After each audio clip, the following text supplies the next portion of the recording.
রমজানের 1-2 দিন আগে ইবলিস শয়তান এগুলোর লগে দেখা করে আইসা ডাইরেক্ট কইরা তারারে একটা কথা কয়, কখন বোন আমার এই 2-1 দিনের মধ্যে বান্ধিয়া লাইব। কথা বুঝছো না? হ্যাঁ হ্যাঁ, আমার এই 2-1 দিনের মধ্যে কি করে লেব? বান্ধিয়া লাইব। আর বান্ধিয়া লাইলে আমি কোনো আইতারতাম না 1টা মাস। হ্যাঁ, তবে গত 11টা মাস তোরে যেভাবে চালাইছি আমার ইজ্জতের দিকে খেয়াল রাখবো, আমি যাতে বেজ্জতি না হয়। তুমি আমি না থাকলেও না জানলে কিসে, তুমি আমার দায়িত্ব পালন করবা।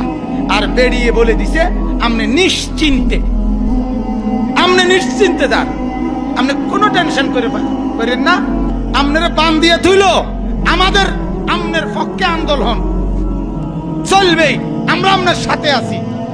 যা দরকার 1 মাস পরে ছুড়াইলে আইয়া দেখবেন আমি এই ডকেরে আছি। বলেন নাউজুবিল্লাহ। তার মানে আমার বিবেচনায় রমজান মাসে যেই মহিলাগুলো বেপরদা বাজারে বাজারে ঘুরে, এগুলো ইবলিস শয়তানের চাইতেও খারাপ।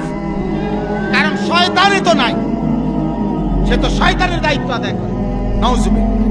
যদি বলেন হুজুর এত সাংঘাতিক কথা বলেন, থাকলে আর কোনো শব্দ নাই, আরো কইলাম বলে কথা বোঝেন নাই, আরো শব্দ বলা দরকার। এরপরও যদি কারো লজ্জা হয়, তুমি মহিলা ইবলিসের চাইতে খারাপ, তুমি শয়তানের চাইতে খারাপ, নাইলে তুমি শয়তানরে বান দিয়ে থুইছে, এরপরও তোমার শয়তানি কমলো না। কথা বলেন না।